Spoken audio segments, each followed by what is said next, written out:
Le président. Veuillez vous asseoir.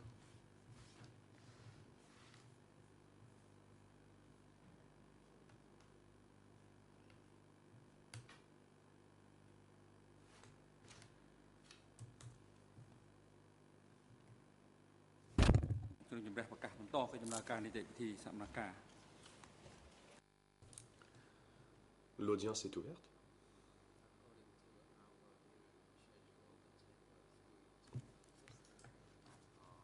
Aujourd'hui, tel que prévu au calendrier des audiences, nous entendons le témoin Sun Kanel et nous espérons pouvoir terminer sa comparution aujourd'hui.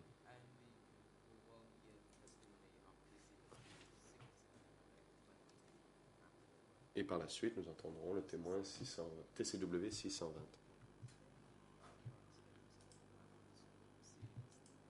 Madame la greffière, veuillez faire rapport. La greffière, Monsieur le Président, Mesdames, Messieurs les juges, toutes les parties sont présentes à l'exception d'Yeng Sari et de Nguyen Chia, qui, eux, participent depuis leurs cellules de détention temporaire respectives pour des questions de santé. Nous entendons aujourd'hui la déposition de M. Sun Kanel, qui est présent. La section d'appui aux témoins experts a informé la Chambre que le témoin TCW 620, qui a été sommé à comparaître devant la Chambre aujourd'hui, a eu un accident de la route et il ne peut donc pas venir comme prévu. Nous n'avons pas de témoin de réserve pour aujourd'hui.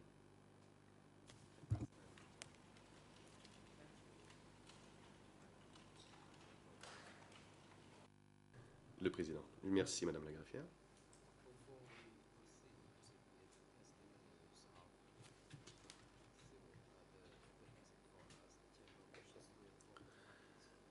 Avant d'entendre le témoin, la Chambre souhaite informer les parties que lors des débats d'aujourd'hui et celles qui suivront, le juge Lavergne doit s'absenter pour des raisons de santé.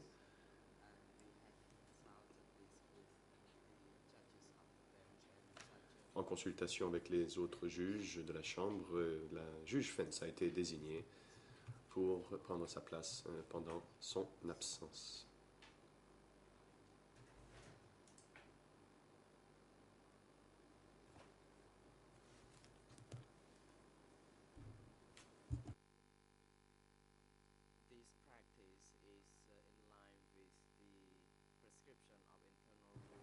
Tel que le prévoit la règle 99 alinéa 4 du règlement intérieur. La défense de Nguyen Chia demande la parole. Maître Sonaroun. Monsieur le Président,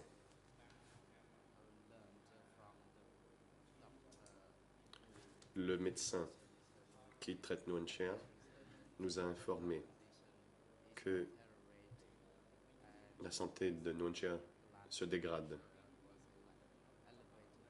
qu'il avait une tension artérielle très élevée ce matin.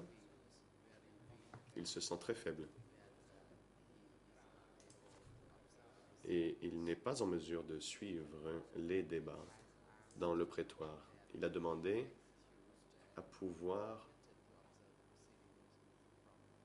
suivre les débats depuis la cellule de détention temporaire.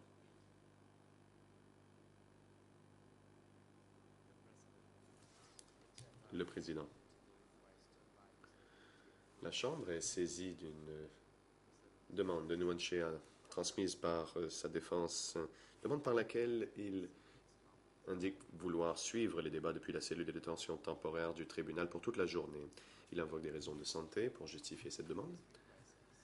La Chambre juge la requête fondée et elle s'appuie sur le rapport du médecin des CETC. C'est pourquoi elle y fait droit. Nguyen Chia pourra donc suivre les débats d'aujourd'hui depuis la cellule de détention temporaire du tribunal par liaison vidéo.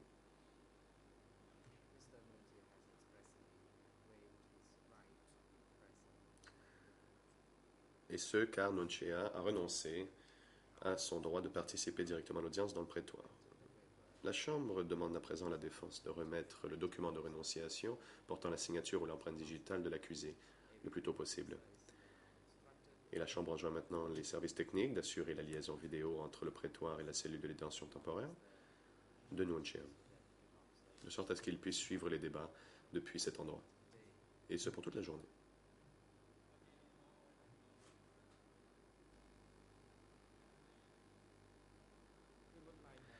Nous allons à présent laisser la parole à l'accusation.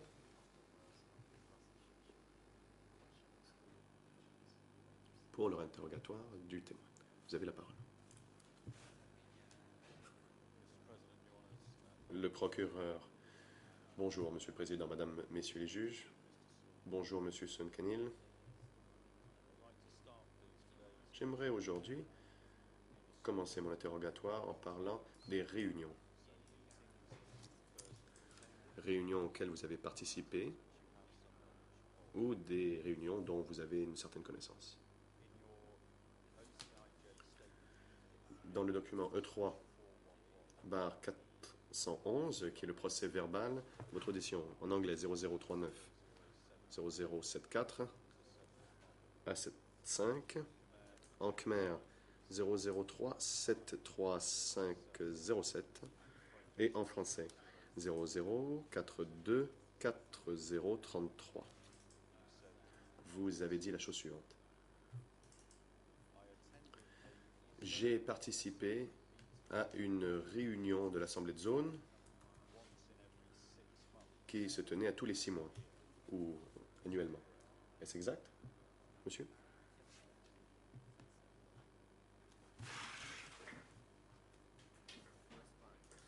Réponse. Oui, effectivement. Question.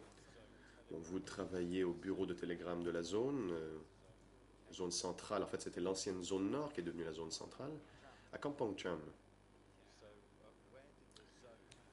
Où cette assemblée s'est-elle déroulée?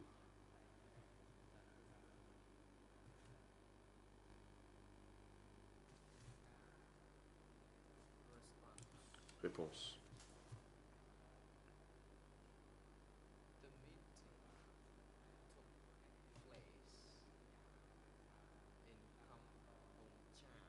L'assemblée a eu lieu à Kampong Cham. C'était à l'auditorium près des quais. Et c'était une assemblée ouverte. Question.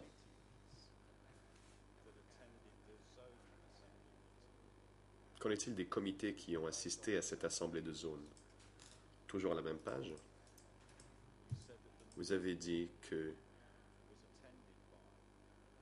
lors de cette assemblée, il y avait la présence des chefs de district, ou les comités de district, de région et de commune. Est-ce exact?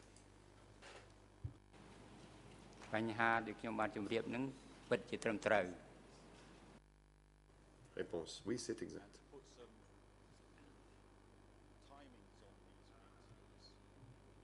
Question. Vous avez dit que les assemblées de zone avaient eu lieu en 76 ou en 77. Est-ce exact?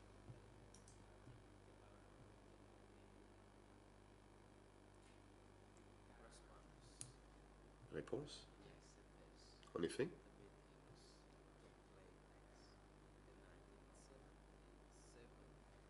Et les réunions ont eu lieu en 77. Elles avaient lieu mensuellement.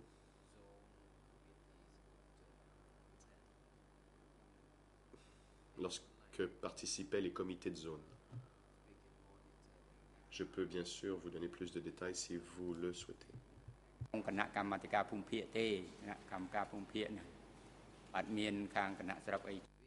général, lorsque les assemblées de zone étaient... Lorsque l'on convoquait une assemblée de zone, seul le comité de zone y participait. Il y avait 5 membres à ce comité, si je me souviens bien.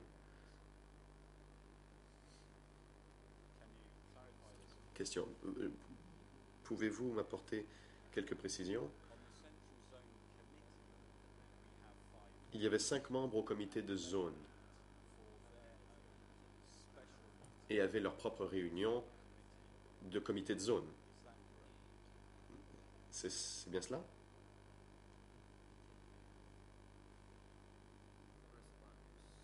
Réponse.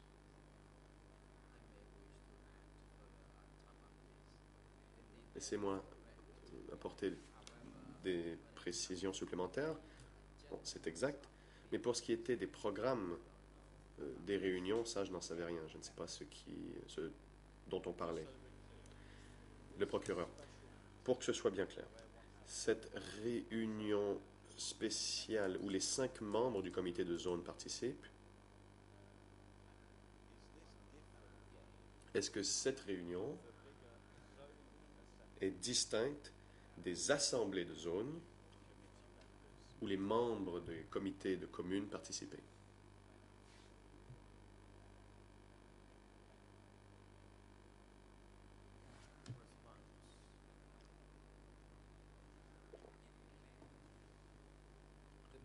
Réponse.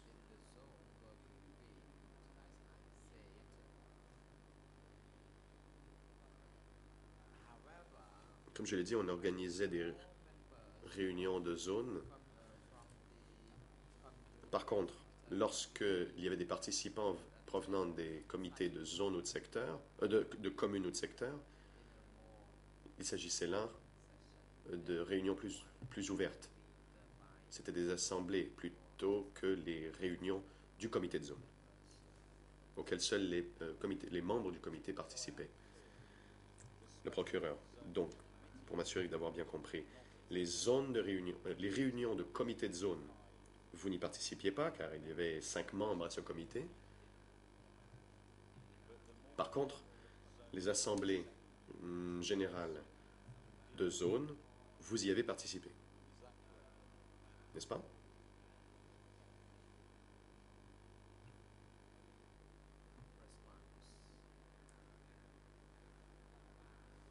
Réponse.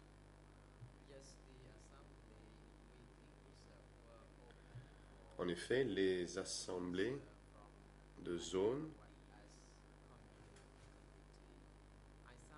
étaient ouvertes et permettaient même au comité de communes de participer. Il m'arrivait d'y assister, mais lorsque j'avais quelque chose de prévu, je n'y allais pas. Mais il m'était arrivé d'y aller.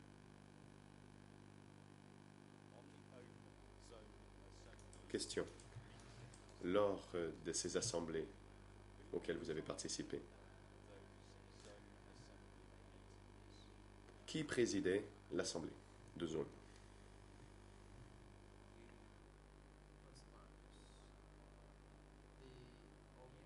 Réponse.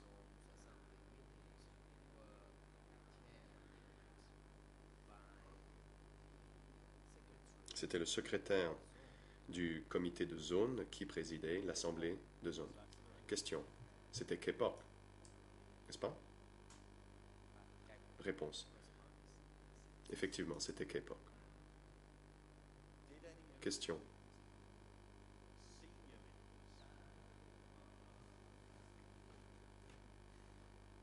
Les hauts dirigeants. Des dirigeants occupant un rang plus élevé que celui qu'occupait K-pop ont-ils jamais assisté à ces assemblées de zone?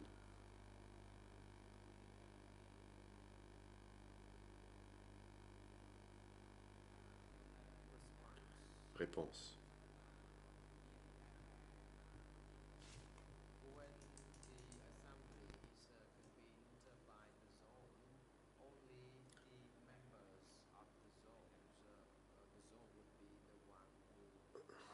Lorsque l'on assemblait des assemblées de zone, seuls les membres de la zone y participaient. Question. Sur la même page de votre procès-verbal,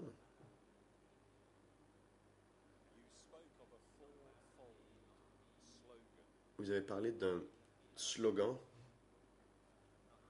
en 4. Je cite: ne sait rien, ne voit rien, n'entend rien, ne dit rien.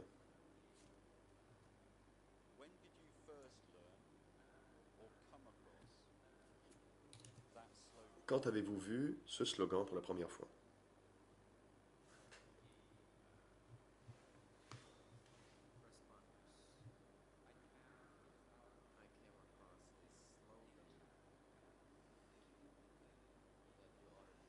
Ce slogan que vous venez de dire, j'y l'ai vu dans le cadre de mes tâches. Sous le Kampuchea démocratique, on organisait des réunions où l'on critiquait les gens et les gens faisaient de l'autocritique aussi. Et lors de ces réunions, nous parlions de ces 4 principes. Ce qui veut dire que nous devions nous occuper de nos propres affaires.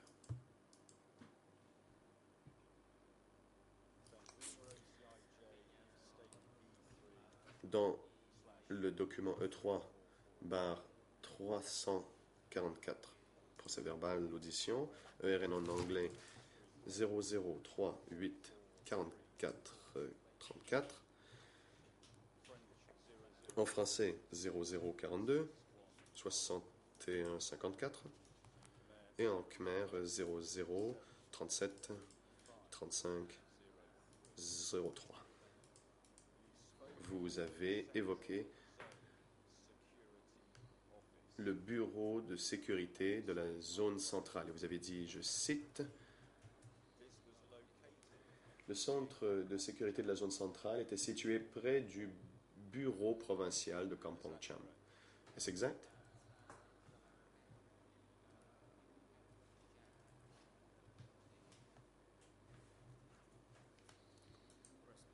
Réponse.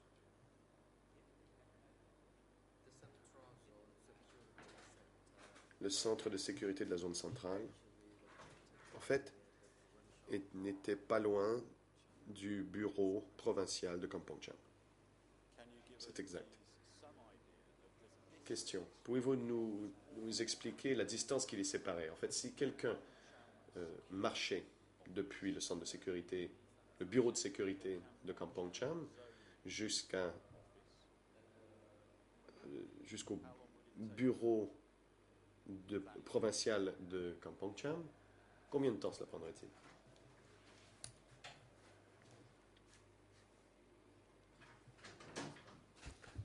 Réponse.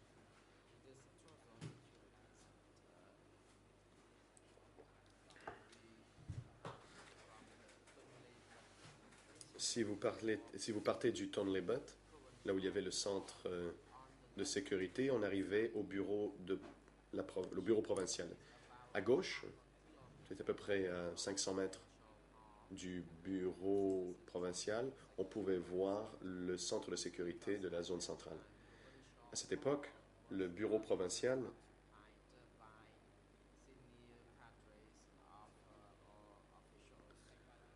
ne servait pas pour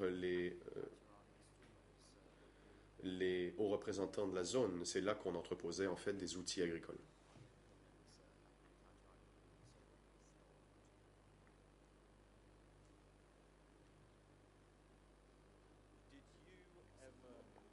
Question.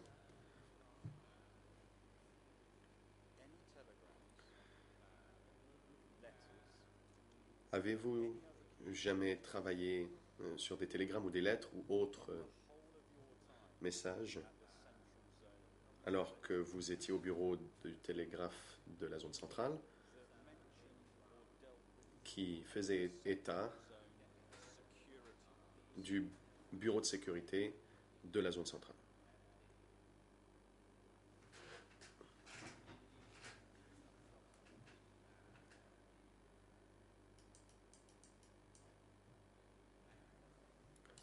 Réponse. Pourriez-vous répéter votre question, s'il vous plaît?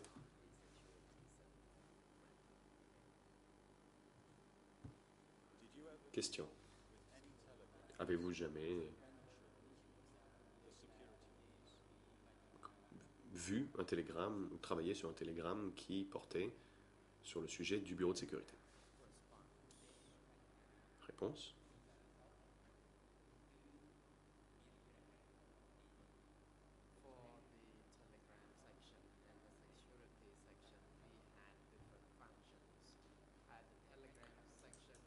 Au service du télégraphe, nous avions des tâches différentes. Nous devions nous occuper des décodages des messages, alors que ceux du centre de sécurité faisaient des choses différentes.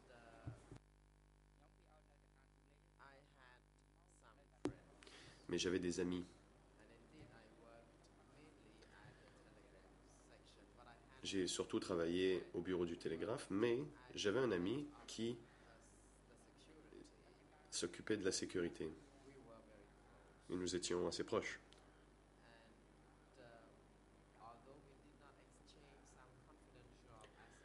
Et même si nous ne discutions pas des aspects confidentiels de nos tâches, il nous arrivait de discuter de solidarité et nous avions du respect pour nos fonctions respectives. Question. Votre ami qui travaillait sur des questions de sécurité ou au service de la sécurité, est-ce lui qui vous a donné des renseignements à propos de l'incident dont vous avez parlé vendredi dernier?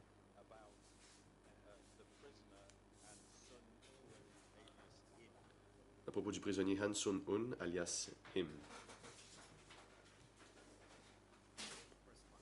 Réponse.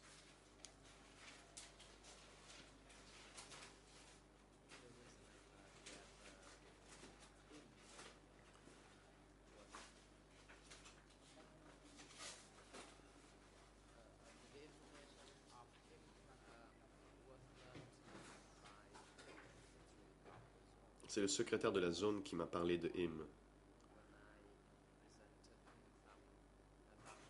Car le matin, quand je lui ai montré les documents, le secrétaire de la zone m'a parlé de la personnalité et des attitudes de Im.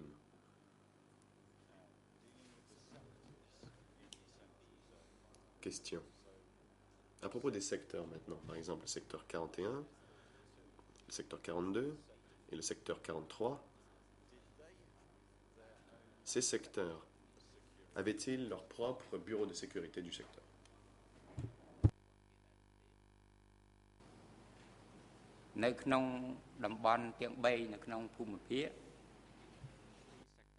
Réponse. Dans les 3 secteurs subordonnés à la zone, il y avait pour chacun d'entre eux un bureau de sécurité. J'en suis certain, mais je ne l'ai pas vu de mes propres yeux, parce que moi-même je ne suis pas allé là-bas au niveau du secteur. Question. Monsieur le Président, puis-je montrer aux témoins et faire afficher à l'écran le document E3 barre 1679. Le Président. Je vous en prie, allez-y. Huissier d'audience, veuillez aller chercher ce document et le remettre aux témoins.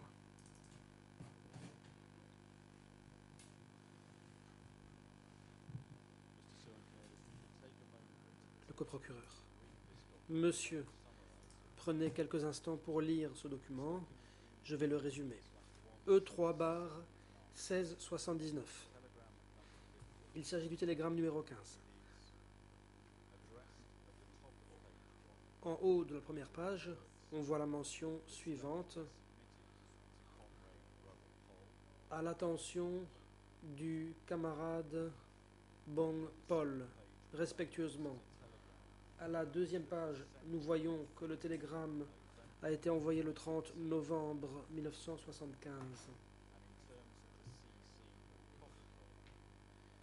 Dans la section copie A apparaissent les noms suivants. Bong Noon, Bong Dun, Bong Yem et archives.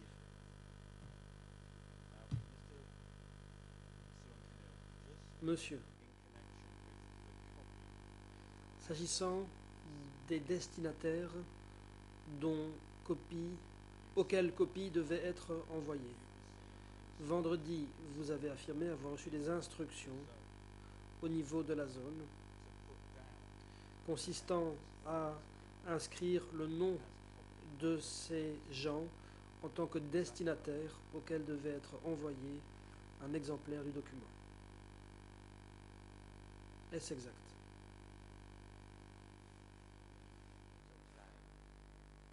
Réponse.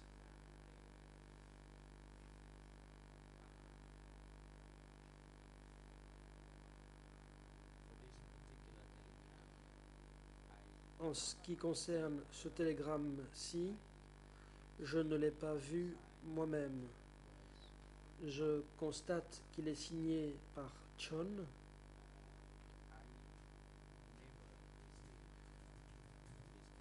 Je n'ai jamais reçu ce télégramme, car je n'ai jamais connu Chon. Question. Voyons voir. Quand vous étiez au bureau des télégrammes de la zone, et que des télégrammes étaient envoyés à quelqu'un du centre du parti,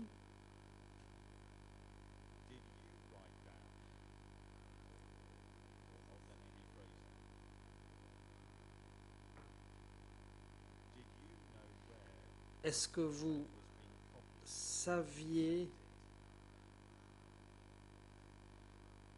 qui recevait copie du télégramme lorsque vous-même l'envoyiez?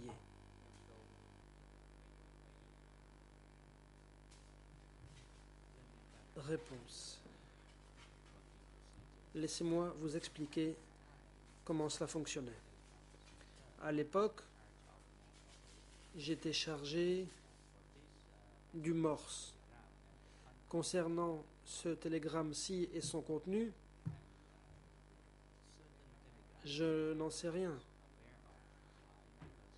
J'étais au courant de certains télégrammes. Pourquoi? Parce que parfois c'est moi-même qui transportais ces télégrammes. De plus, à chaque fois qu'il y avait une réunion importante qui devait être convoquée, j'en étais informé également. Le bureau distribuait les informations sur la réunion et ces informations se retrouvaient dans le télégramme. C'est pourquoi j'étais au courant. Donc j'ai appris certaines informations, j'ai appris des choses parce que j'en étais informé par le bureau. À l'époque du Cambodge démocratique, bien sûr, les réunions étaient très fréquentes. Il y avait des réunions qui avaient lieu tous les 3 jours, par exemple. Il y avait des réunions régulières. Question. Début inaudible. Quand vous aviez en main un document qui était un télégramme à envoyer à quelqu'un du centre,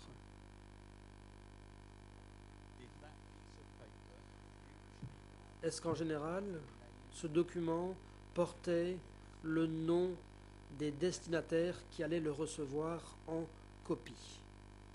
Oui ou non? Réponse.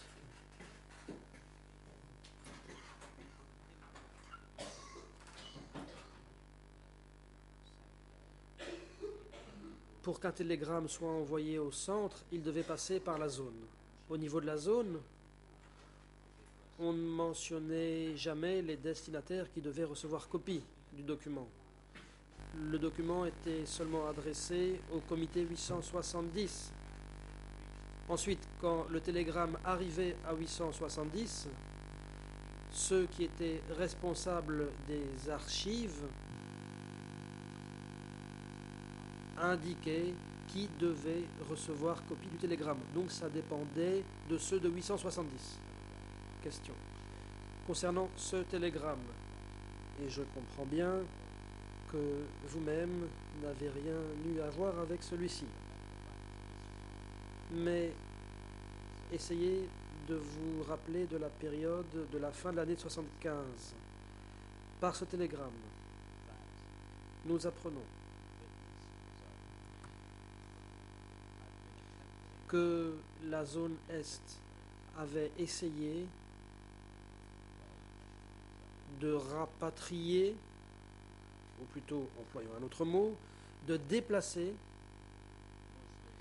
15 000 musulmans pour les transférer de la zone Est vers l'ancienne zone Nord devenue zone centrale. Il est indiqué que ce déplacement n'a pas été mené à bien. Et ce, parce que les gens de l'ancienne zone Nord n'avaient pas accepté les 50 000 musulmans. L'interprète se reprend, il s'agissait donc de 50 000 et non pas de 15 000. Pouvez-vous nous aider? Vous étiez au bureau de la zone, à Kampong Cham. Il y avait une population musulmane dans cette province. Pourriez-vous nous éclairer? Qu'est-il arrivé à la population musulmane de la province de Kampong Cham fin 75?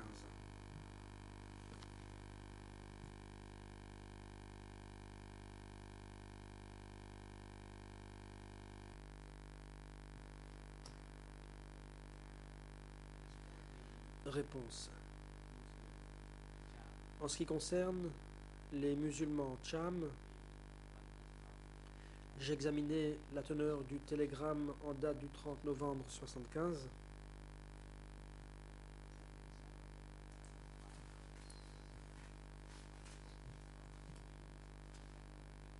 C'était 5 ou 6 mois après la victoire des Khmers rouges. Je n'étais pas du tout au courant de ce déplacement de Cham.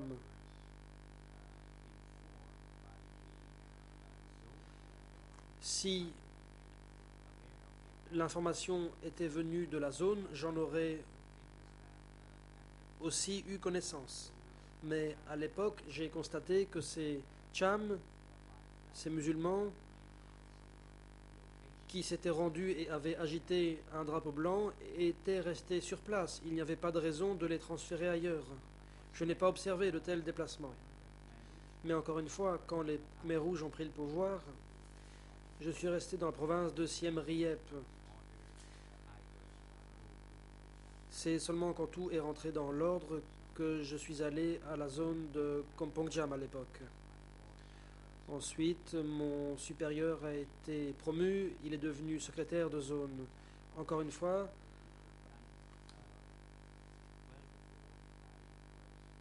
les dispositions avaient déjà été prises dans la province de Kampong Cham quand j'y suis arrivé. Je n'ai appris que certaines informations.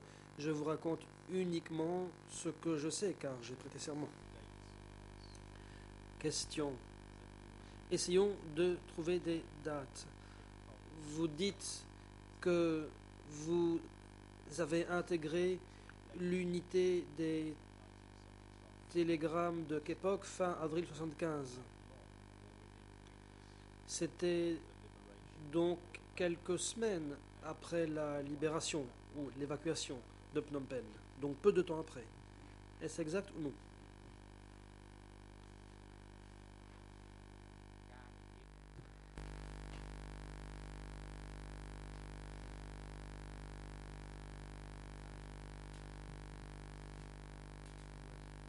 Réponse. Je devais être transféré vers la zone centrale. Et vous m'interrogez sur des dates précises. Vous me demandez quand j'étais transféré à Kampong Cham, quand j'ai intégré la zone centrale, je ne m'en souviens pas bien. Les deux n'étaient pas très éloignés l'une de l'autre. J'ai été désigné pour travailler à Siem Reap, puis on m'a muté à Kampong Cham, puis j'ai été transféré à la zone centrale. Question. Pourriez-vous apporter des éclaircissements? Après que vous avez travaillé au bureau des télégrammes de la zone centrale, est-ce que vous avez personnellement traité des télégrammes parlant du sort de la population musulmane?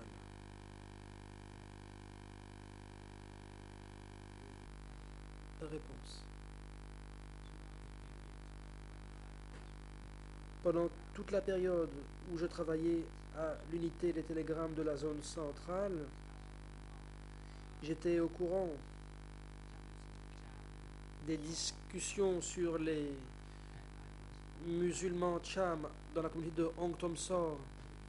On m'a dit que ces communautés devaient rester sur place, qu'elles ne devaient pas être déplacées. Moi, je ne suis jamais allé sur place pour m'en rendre compte par moi-même. Je l'ai su parce que j'avais un ami qui était allé à Hong Tom Sor. Lui, il a constaté que les musulmans Cham étaient encore sur place. Et donc, j'en ai conclu qu'ils n'avaient pas été déplacés. C'était près de Prim Chikong, assez loin du conseil provincial de Kompong Cham. Je n'y suis jamais allé, mais c'est ce que mon ami m'a dit, et lui, il est allé sur place. Question.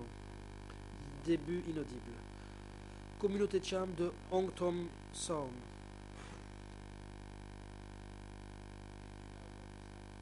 S'ils n'ont pas été transférés, savez-vous ce qui est arrivé à d'autres communautés musulmanes, sans parler de celle d'Hong Tom Song?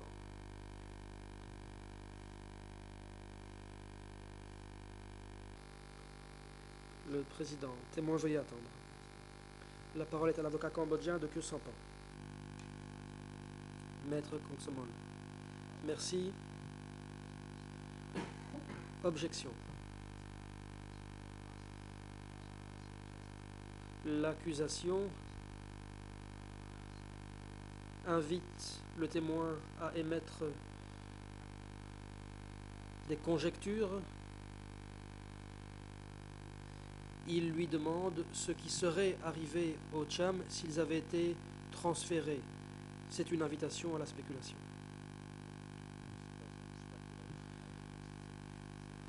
L'accusation. Les preuves et la spéculation sont des choses différentes. Je demande seulement si le témoin peut nous aider à dire ce qui est arrivé aux musulmans sans parler de ceux qui étaient à Hong Tom Sor. Il peut répondre ou non. La question, en tant que telle, n'invite nullement le témoin à se livrer à des spéculations.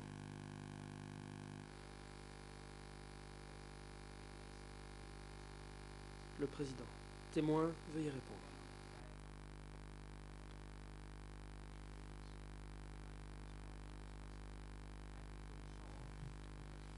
À Hong Tom So, le témoin, à Hong Tom So, il n'y a pas eu d'évacuation de Cham, mais dans la zone centrale, il y avait une communauté de Cham près du district de Barai, dans le village de Kompong Chuk. Ces Cham-là n'ont pas été évacués non plus. Ils sont restés sur place jusqu'à aujourd'hui. Question. Savez-vous s'il y a des villages ou des communautés musulmanes Cham qui ont été évacués?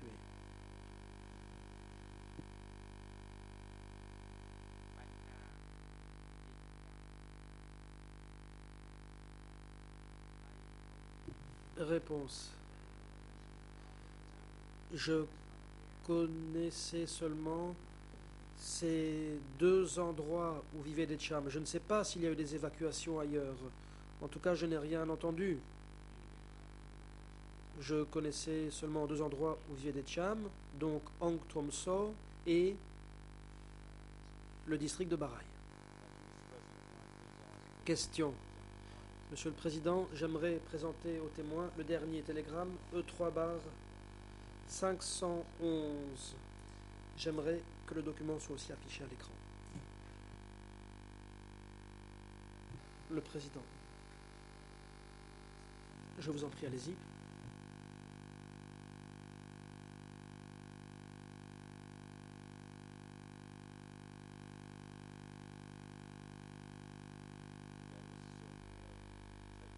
L'accusation.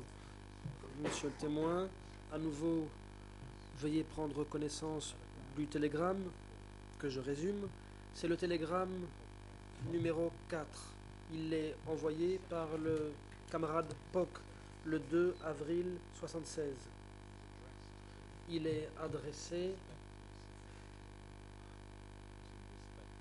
au respecté Bong Paul.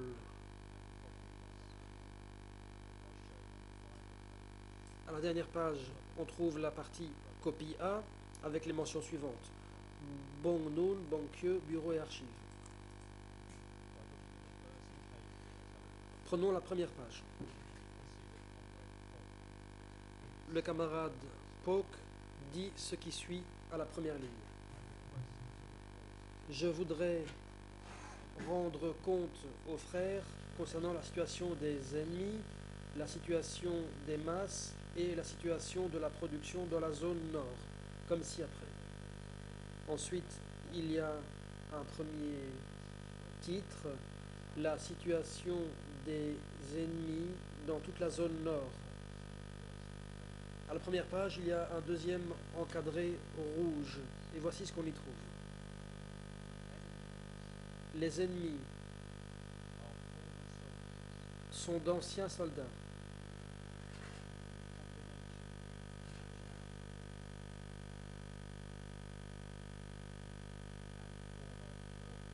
Avec des chams et des anciens chefs de coopérative, les ennemis ont utilisé des copies d'une photo de Lon Nol et du communiqué du 18 mars 1970. Ils ont affiché ça sur les troncs d'arbres près du village et ensuite c'est illisible, district de Chamkarle. Ils ont également commis d'autres méfaits comme brûler des forêts et détruire des plantes. Ensuite, il est dit ce qui suit. Nous avons capturé certains éléments qui étaient d'anciens dirigeants de coopératives. Puis, voici ce que l'on trouve. En outre, ils ont des agents infiltrés.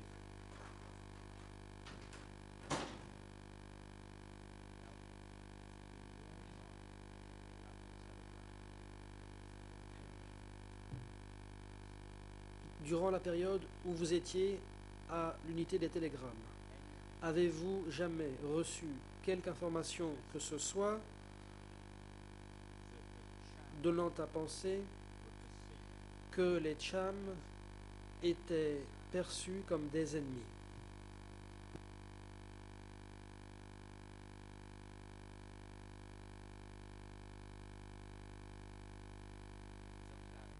Réponse.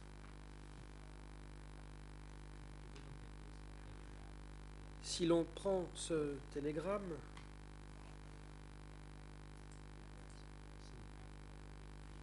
et que l'on en voit la date, on peut voir que c'était peu de temps après la victoire des Khmers rouges.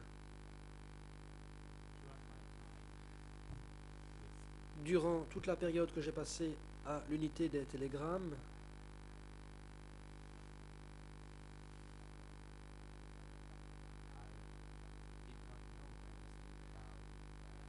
je n'ai rien appris concernant la situation des chams. La section de décodage était distincte. Moi, je venais d'être désigné au sein de la zone centrale et je m'occupais du morse.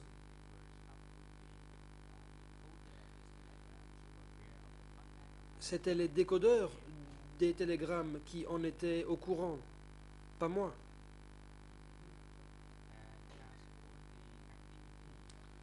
Je n'étais pas au courant de la teneur de ces télégrammes. Concernant les chams, ça n'a pas pu échapper aux masses à l'époque. Les gens ont dû discuter de la situation et l'information a dû circuler.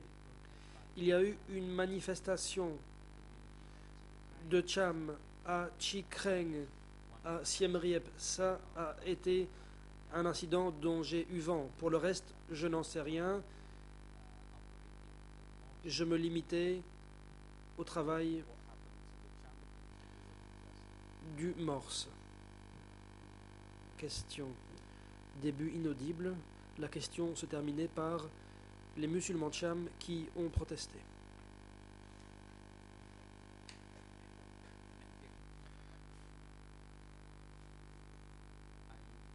Réponse.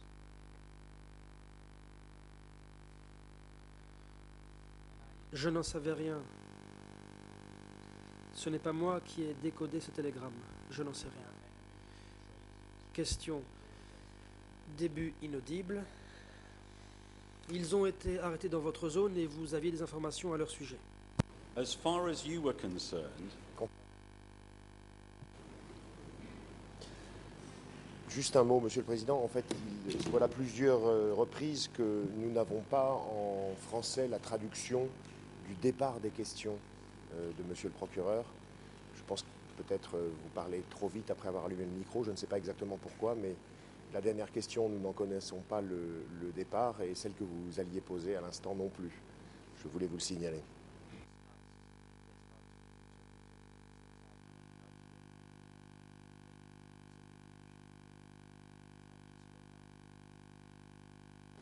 thank you. Le coprocureur. Merci. Je vais répéter la question, simplifier et ralentir.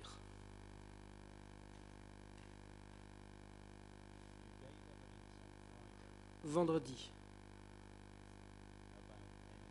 vous avez déposé au sujet de l'arrestation d'ennemis et de traîtres.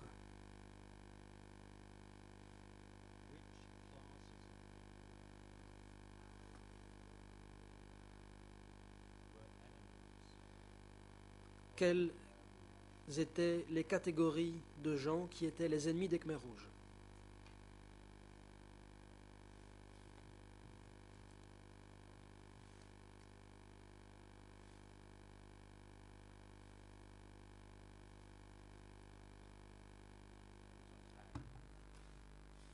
Réponse.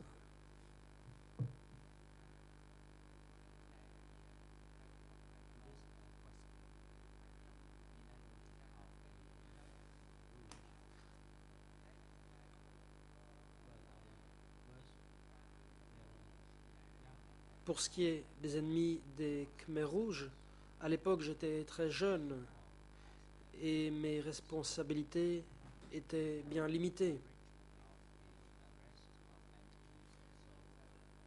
En ce qui concerne l'arrestation des ennemis, par exemple, je n'étais pas au courant. Je ne savais pas grand-chose à l'époque.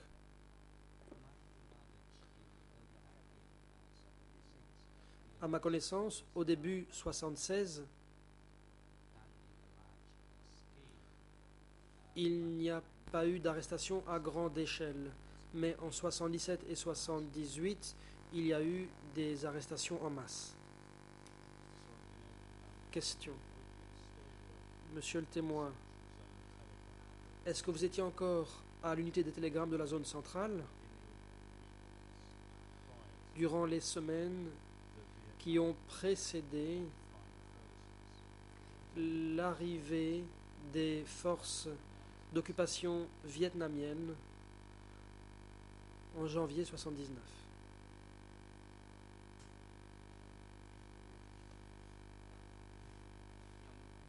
Réponse.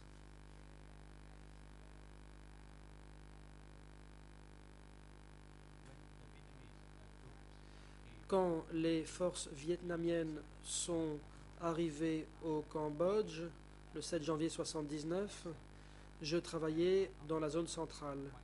Mon bureau se trouvait à proximité de l'embarcadère des bacs dans la province de Kompong Cham. Et donc nous pouvions observer les mouvements des ennemis et des forces vietnamiennes. Nous avons vu que les Vietnamiens utilisaient des chars. Question. Pouvez-vous nous éclairer?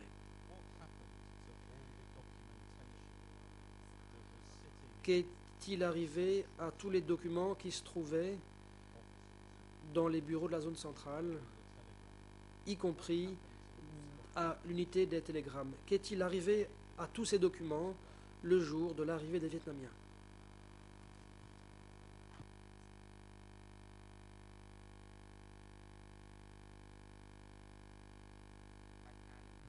Réponse.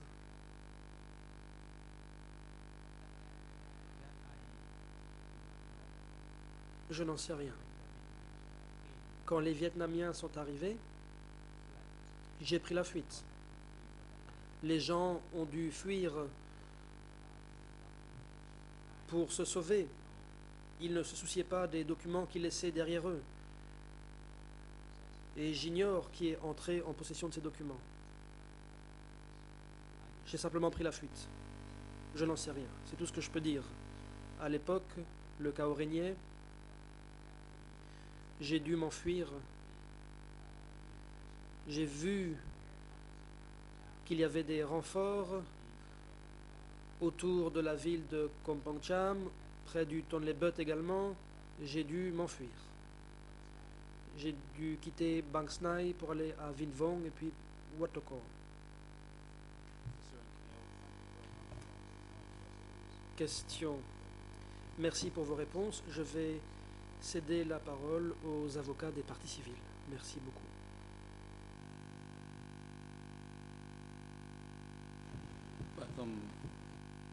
Le président. À présent, je donne la parole aux co-avocats principaux pour les parties civiles. Je vous en prie. Oui, bonjour Monsieur le Président, bonjour Mesdames et Messieurs les juges et bonjour à tous. Du côté national, c'est Menki qui va poser les questions et je poserai ensuite quelques questions. Merci.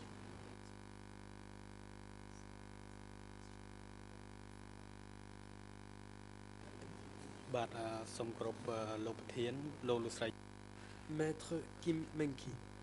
Merci Monsieur le Président, Mesdames et Messieurs les juges. Bonjour à tous. Bonjour Monsieur Son Kanil. Je m'appelle Kim Menki.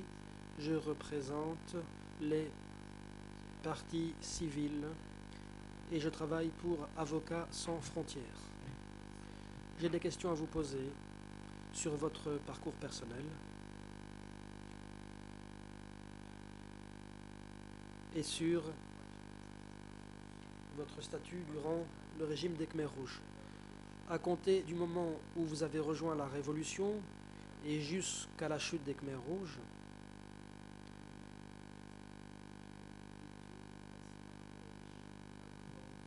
est-ce que vous avez noué des relations étroites avec Khe Pok? Réponse.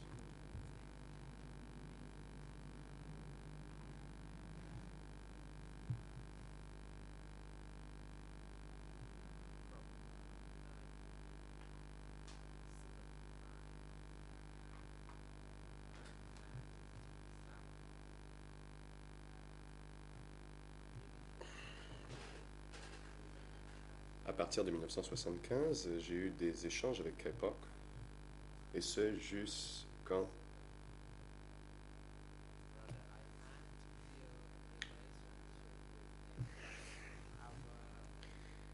L'interprète se reprend depuis le début. J'ai eu des rapports avec Khe Pok, mais nous n'étions pas des amis intimes.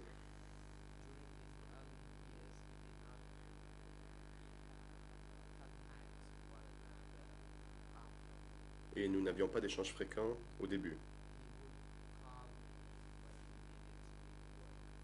Mais lorsqu'il avait besoin que je vienne travailler pour lui, il entrait en contact avec moi. Maître Kim Menki, merci beaucoup. En tant que responsable du service du télégraphe,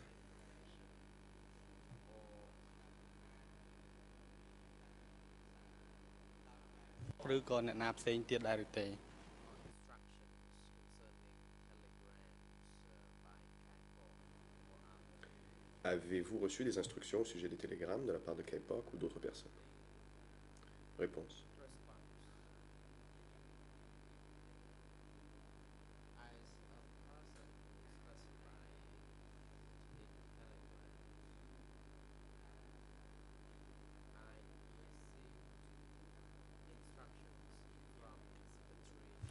En tant que responsable du télégraphe, j'ai reçu des instructions du secrétaire du comité de zone qui avait la responsabilité générale des activités dans la zone. J'ai étudié le télégraphe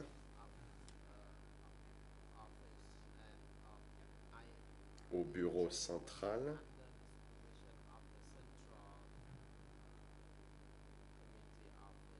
C'était le bureau du comité de zone qui assurait cette formation.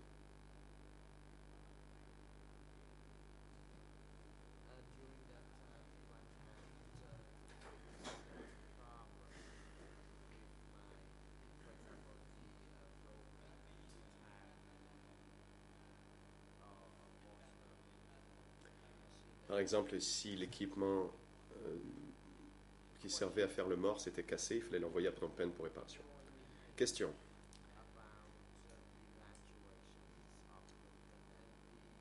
Avez-vous su quoi que ce soit au sujet de l'évacuation de Phnom Penh et la division des gens en peuple de base et peuple nouveau?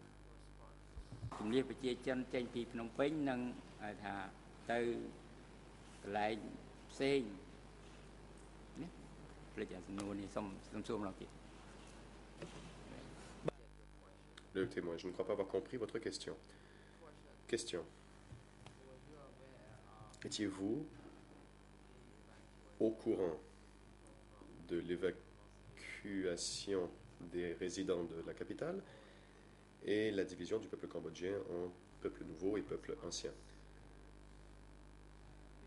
Réponse. Il y a eu des gens évacués de Phnom Penh.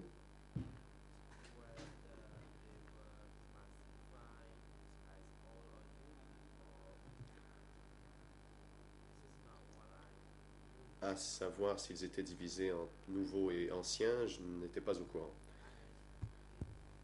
Moi, je travaillais au bureau.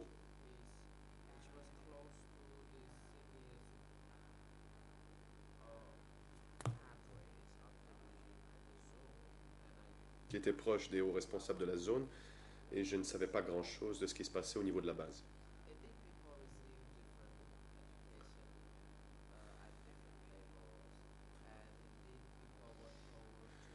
Les gens ont été formés différemment, tout dépendant de leur niveau, et il fallait suivre les 4 principes du slogan que j'ai rappelé tout à l'heure.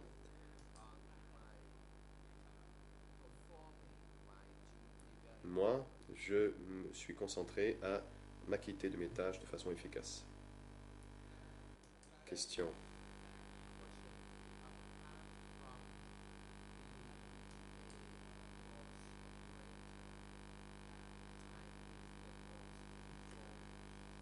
À part être technicien de morse,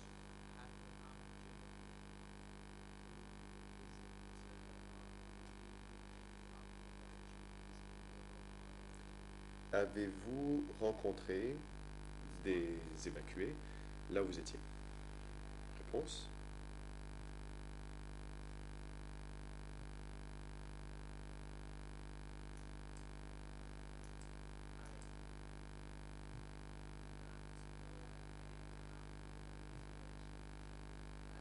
Je ne suis pas au courant de l'évacuation. Et moi, j'étais responsable des télégrammes.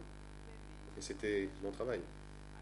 À l'occasion, il pouvait être arrivé qu'on me demande d'aller faire des travaux agricoles.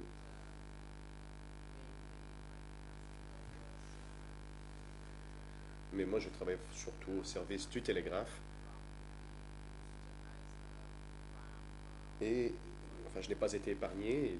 J'ai dû faire de l'agriculture aussi.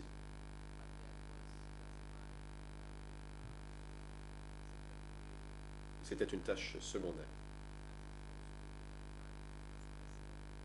Mon rôle principal était technicien de morse. សួរពាក់ព័ន្ធទៅនឹង ការងារនៅក្នុងក្រុមការងាររបស់លោកអ៊ំតើ Question. J'ai une autre question à propos de vos tâches.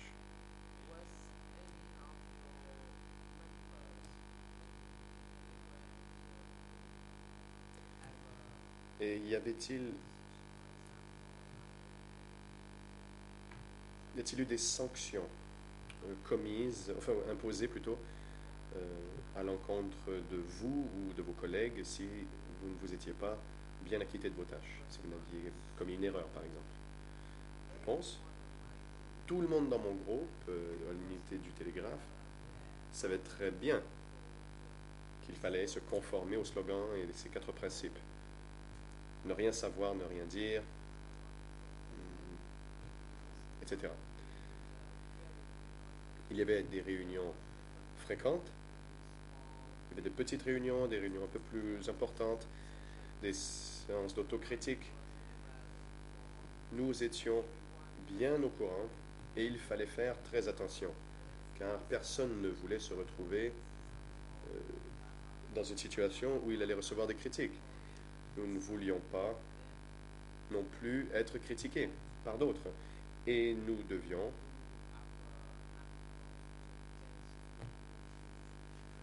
faire de notre mieux pour commettre le moins d'erreurs possible. Question?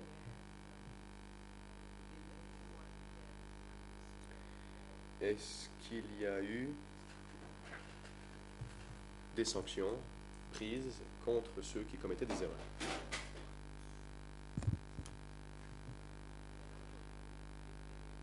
Réponse. Si quelqu'un commettait des erreurs dans notre unité, ils étaient critiqués lors des réunions.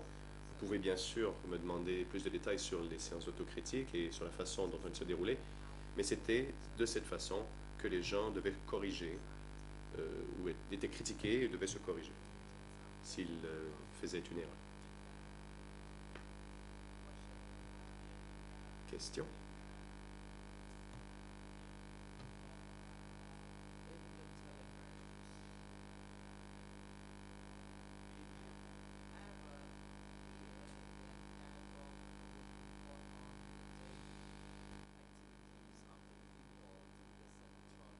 Avez-vous jamais vu des télégrammes par lesquels KPOC faisait rapport sur les activités quotidiennes des gens dans la zone?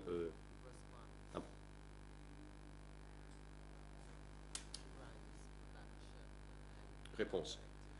Le rendement de la production rizicole et les autres activités du peuple, c'était KPOC qui en faisait rapport, car c'est lui qui avait le devoir de rendre compte à ses supérieurs de ces situations. Question.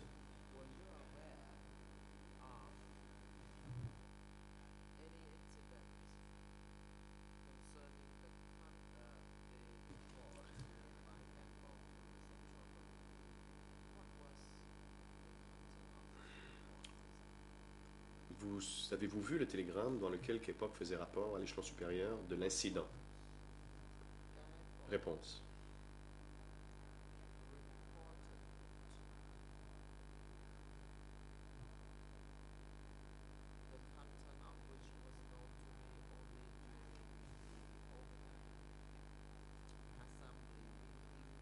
La seule chose que j'ai su, c'était lors des assemblées.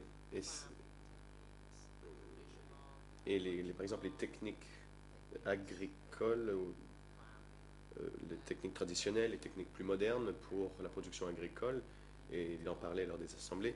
M. KPOC n'a pas parlé d'autre chose dans les réunions, sauf pour les assemblées.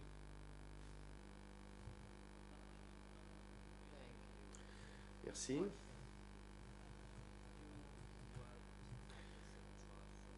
J'ai une autre question, dit Maître Kimenki. Étiez-vous au courant que les gens avaient été évacués de la zone Est et qu'ils étaient passés par la zone centrale avant d'être réacheminés ailleurs? Réponse.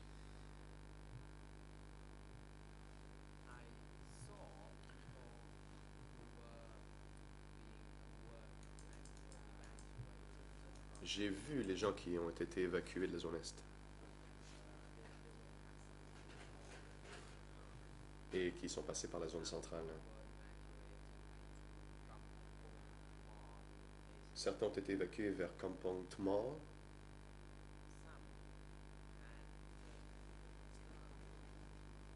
Et d'autres sont rentrés chez eux.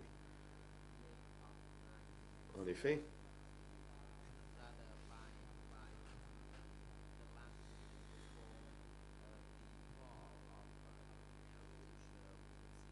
jusqu'à la toute dernière minute avant la chute du régime Khmer Rouge, nous avons vu que des gens rentraient chez eux et qu'ils avaient été déplacés pendant plusieurs années. Question. Savez-vous pourquoi il y a eu ces déplacements? Le président. Monsieur le témoin, la défense demande la parole. Maître, allez-y. Maître Kong Samon. Merci, monsieur le président. Je n'ai pas très bien compris la date à laquelle Maître Kemenki fait référence.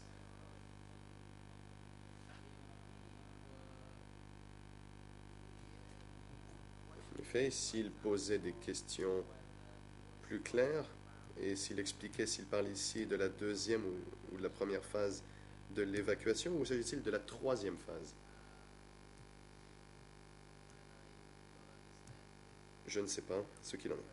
Le président. Maître Kingmenki, veuillez reformuler votre question et gardez à l'esprit qu'il ne vous reste que 15 minutes.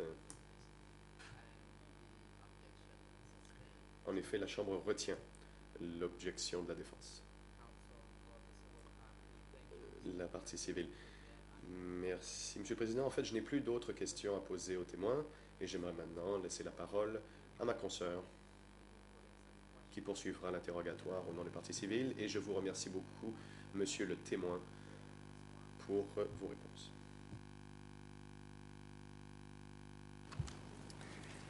Oui, je voudrais ajouter simplement quelques questions, Monsieur le témoin, à celles qui vous ont été posées. Et avant d'aborder le sujet des déplacements de population, je voudrais revenir sur une réponse que vous venez de faire à mon confrère à la question qui vous a été posée sur le peuple nouveau et le peuple de base. Si j'ai bien compris, vous avez dit que vous n'étiez pas au courant. Est-ce que, monsieur, vous voulez dire que pendant ces 3 ans et 8 mois, vous n'avez jamais entendu parler de ces notions de peuple de base et de peuple nouveau? Est-ce que c'est cela que vous voulez dire?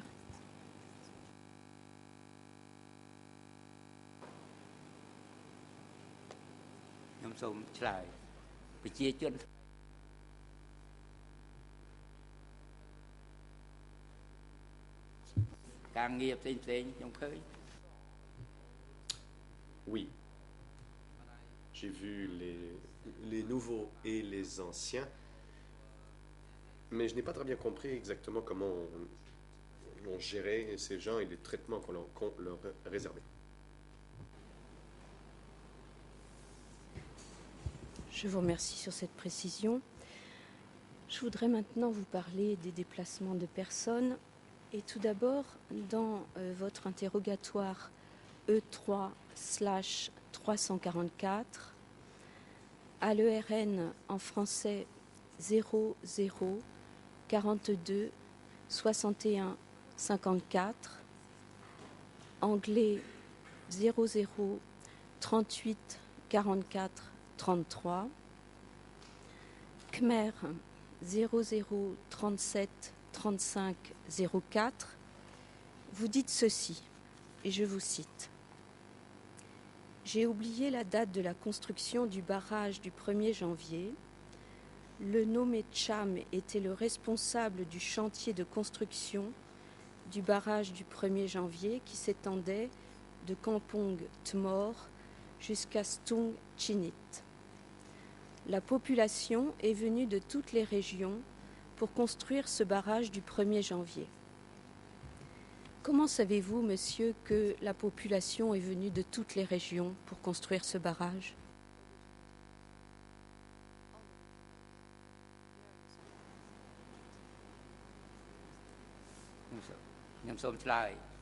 ការសាងសង់ទំនប់មួយមករានេះគឺខ្ញុំ Réponse.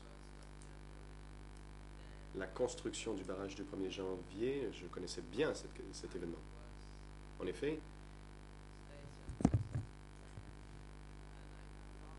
j'ai été posté à un endroit, je me suis concentré surtout sur ma tâche et je recevais des renseignements et j'envoyais des renseignements à propos justement de la construction de ce barrage.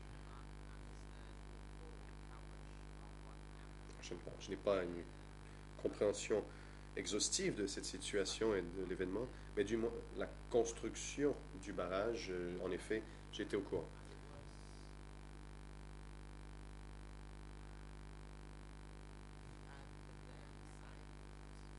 À l'époque, j'étais sur le site du barrage.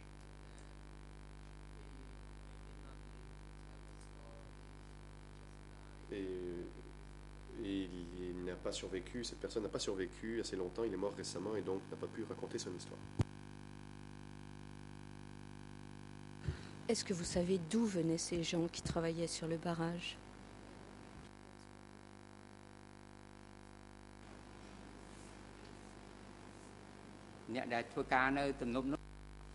Réponse.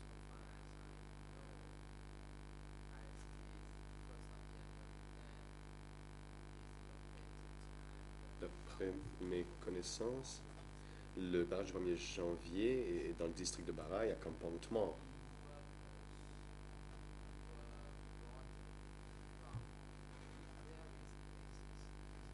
Les travailleurs venaient de beaucoup d'endroits. En effet, un grand nombre de gens ont été transférés à ce site de travail et ont été placés dans des différentes coopératives. Comme je l'ai déjà dit, je ne connais pas tous les faits. Je ne sais pas exactement combien de gens venaient des différents endroits, mais je sais que beaucoup de gens ont été envoyés pour y construire ce barrage.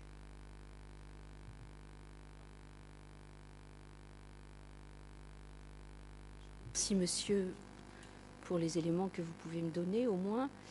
Est-ce que ces gens étaient des personnes évacuées de Phnom Penh et d'autres villes du Cambodge pour venir travailler sur ce barrage?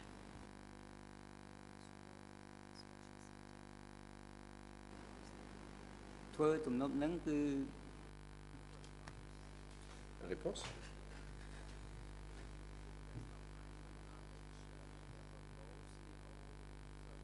À ma connaissance, il y avait les nouveaux et le peuple, enfin du peuple nouveau et du peuple de base. Il n'y a pas eu de discrimination contre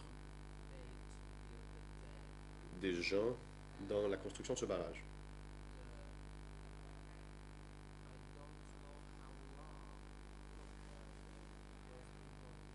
Je ne sais pas combien de temps ça leur a pris pour construire le barrage. Bon, il est possible que ça ait pris plus d'1 an pour le compléter. Et ce, après de longues heures de travail. Le barrage du 30 janvier n'a pris que 8 mois à être construit. C'est mon ami qui était responsable du site de construction. Est-ce que votre ami vous a décrit les conditions dans lesquelles il fallait travailler?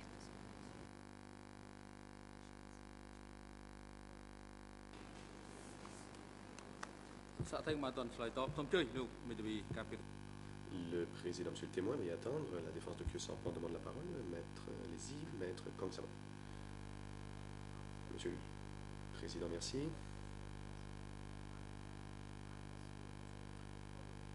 Enfin, moi, j'ai compris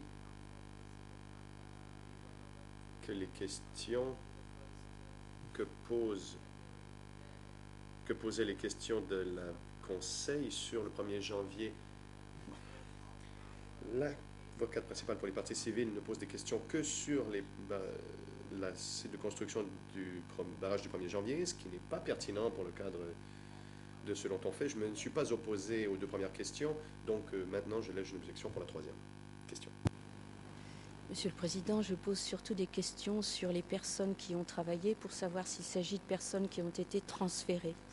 Et quand je pose une question sur les conditions de travail, je pense que quand on examine les transferts forcés de personnes, il est utile pour les comprendre de savoir ce qu'elles ont fait une fois qu'elles étaient transférées tout de suite après leur transfert. C'est pourquoi j'ai posé cette question qui me paraît pertinente.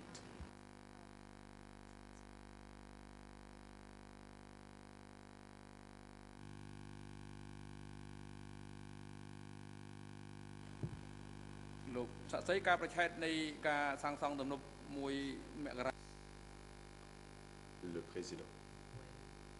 Monsieur le témoin, savez-vous quand le barrage du 1er janvier a été construit et quand sa construction a été achevée? Réponse du témoin.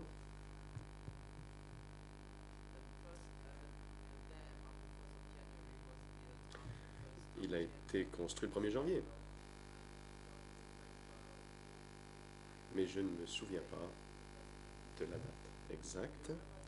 Le président, vous souvenez-vous de l'année?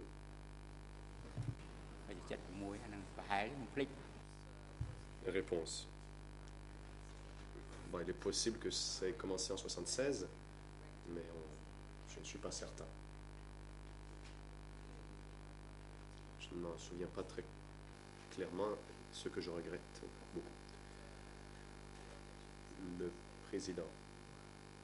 L'objection est rejetée. Veuillez répondre à la question que vous a posée le participant.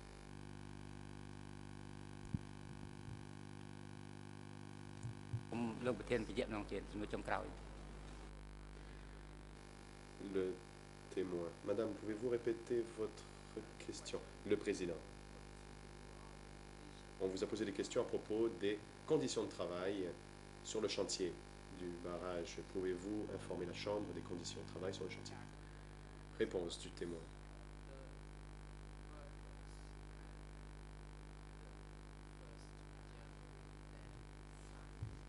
Ceux qui ont participé à la construction du barrage ont été organisés dans un calendrier. Enfin, il y avait un calendrier des activités très précis et les parts de nourriture étaient calculées. Il y avait différents quarts de travail pour la construction de ce barrage. Mais j'ai remarqué qu'on a demandé à certaines personnes de transporter de la terre et un certain volume de terre qu'il fallait transporter. Certains pouvaient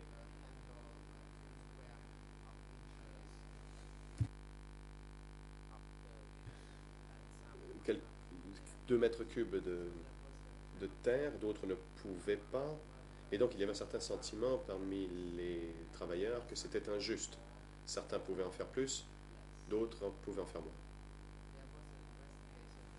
Et d'ailleurs, il y a eu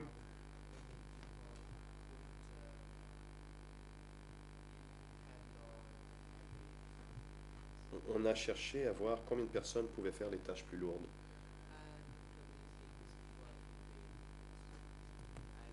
De plus, on a organisé des réunions lors desquelles on a discuté des quotas à respecter. Certaines personnes pouvaient travailler plus rapidement et pouvaient travailler sur des tâches un peu plus lourdes alors que d'autres ne pouvaient pas. Et lors des réunions, les discussions portaient sur ce sujet. Nous en avons parlé et on a découvert qu'en fait, très peu de personnes pouvaient travailler si dur et la plupart ne pouvaient pas. Je vous remercie, monsieur. J'ai encore 2 ou 3 questions. J'en ai pour 5 à 10 minutes, si vous m'y autorisez, monsieur le président. Je voudrais passer maintenant à un autre type de transfert de population. En 1975 ou 1976, dans la zone centrale, est-ce qu'il y a eu, à votre connaissance, et hormis la question des Tchams, des transferts de population de la zone centrale vers d'autres zones.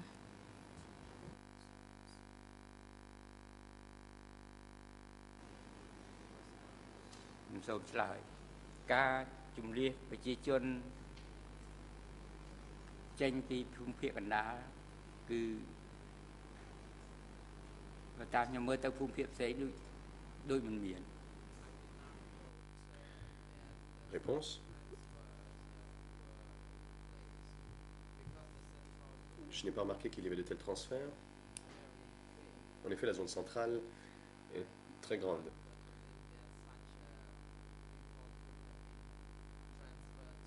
Je ne pense pas que l'on ait pu transférer des gens d'une zone si vaste à d'autres endroits. Mais je remarquais que je comprenais que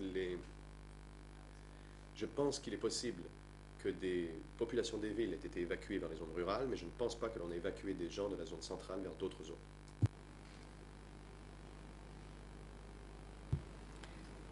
Monsieur le Président, comme je l'ai déjà fait, je voudrais citer un extrait d'une déclaration de partie civile. C'est le document D22/3451. Je ne veux pas montrer ce document à Monsieur le témoin car il ne le connaît pas, mais je voudrais citer un court extrait. Je donne les ERN en français 00 84 98 74 et en khmer 00 56 58 33. Je n'ai pas obtenu de traduction en anglais. Puis-je citer ce court extrait, Monsieur le Président ?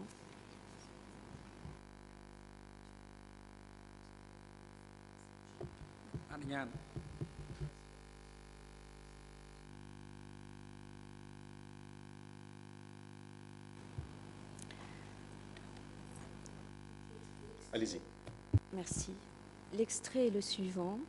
Je cite cette partie civile qui résidait dans la zone centrale à proximité de Kampong Cham. Fin 1976, à la moisson, les membres de l'ANCAR, de nom inconnu, ont évacué les nouveaux du village de Svei Tanan. Entre parenthèses, il est indiqué que le nom de la commune et du district sont inconnus. Je poursuis la citation. Province de Kampong Cham à la province de Battambang. Ma mère, Sao Dae, et moi, ainsi que des centaines d'habitants, de noms inconnus, sommes partis en camion de la pagode de Svai Tanan, puis nous avons voyagé en train. Une semaine plus tard, nous sommes arrivés à la province de Battambang à 22 heures. Nous avons passé une nuit à la gare de Battambang. Le lendemain matin, plusieurs camions ont transporté les habitants vers divers districts. Et cette partie civile indique 2 lignes plus loin. Là, l'ANCAR m'a ordonné de travailler dans une unité des garçons, unité mobile, et ma mère dans une coopérative. Fin de citation. Est-ce que, monsieur, cette citation que je viens de vous faire et qui concerne des personnes du peuple nouveau qui se trouvaient dans votre zone, est-ce que cela vous rappelle quelques souvenirs ? បញ្ហានៅក្នុងឯកសារនេះបើតាមខ្ញុំស្ដាប់មក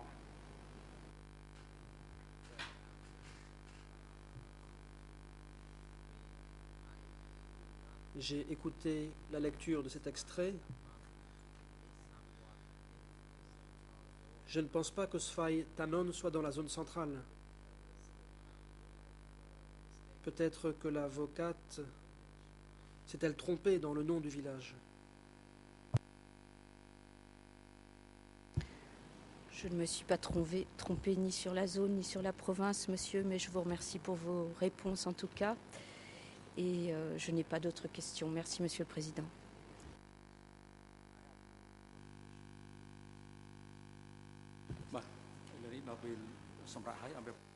Le président.